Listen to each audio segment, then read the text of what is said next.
പിന്നുള്ള കാര്യം അറിയാലോ. നിങ്ങളുടെ കുട്ടിക്ക് നിങ്ങൾ എന്തു കൊടുക്കും? ഇപ്പോഴും ഈ രീതികളൊന്നും മാറിയിട്ടില്ല എന്നുള്ളത് വിചിത്രമാണേ. രക്ഷിതാക്കൾ തമ്മിൽ ഉറപ്പിക്കുന്ന കച്ചവട ഉടമ്പടിയാണോ ശരിക്കും വിവാഹം? ആണും പെണ്ണും പരസ്പരം മനസ്സറിഞ്ഞെടുക്കേണ്ട തീരുമാനമാകണ്ടേ അത്? അതാണല്ലോ അവര് തമ്മിൽ കണ്ടിഷ്ടപ്പെട്ടതാണല്ലോ ഇതിന്റെ തുടക്കം. എന്നിട്ട് അവരെന്താ ഈ കച്ചവടത്തിൽ ഇടപെടാതെ മാറി എന്ന് പറഞ്ഞേ? വിൽപ്പനയുടെ കാര്യത്തിൽ അഭിപ്രായ വ്യത്യാസം ഉണ്ടായാ മനസ്സിലെ ഇഷ്ടം മറക്കാൻ തയ്യാറാവോ രണ്ടുപേരും? പ്രായമായവരെ ഞാൻ കുറ്റം പറയില്ല. മുൻ തലമുറ ചെയ്തു വെച്ചത് അവരും ആവർത്തിക്കുന്നു എന്ന് മാത്രം. ചെറുപ്പക്കാരുടെ കാര്യമാണ് കഷ്ടം. അവരിനി ചെയ്യേണ്ടത് പെൺകുട്ടികളെ കാണുമ്പോൾ അവരുടെ ആസ്തി ചോദിക്കേണ്ടതാണ് നല്ലത്. അപ്പോൾ കാര്യം എളുപ്പമാവില്ലേ? ഡൗറിയുടെ കണക്കറിയാൻ വേണ്ടി വന്നതല്ല. അങ്ങനെ തോന്നിയിട്ടുണ്ടെങ്കിൽ ഞാൻ ക്ഷമ ചോദിക്കുന്നു. അല്ല, ഒന്ന് വെറുതെ അറിയാനുള്ള അങ്ങനെ ചോദിച്ചെന്നേ ഉള്ളൂ.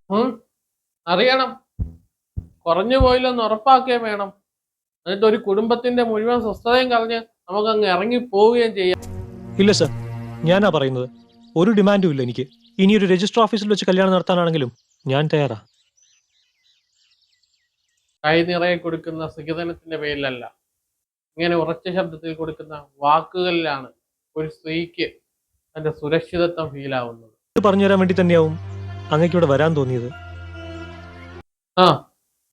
വിശന്ന് വലഞ്ഞു കയറി വന്ന് എനിക്ക് വയറ് നിറച്ച് ആഹാരം നൽകാൻ തയ്യാറായ ഈ കുട്ടിയുടെ മനസ്സുണ്ടല്ലോ, അതാണ് തനിക്ക് കിട്ടാൻ പോകുന്ന ഏറ്റവും വലിയ സ്ത്രീധനം.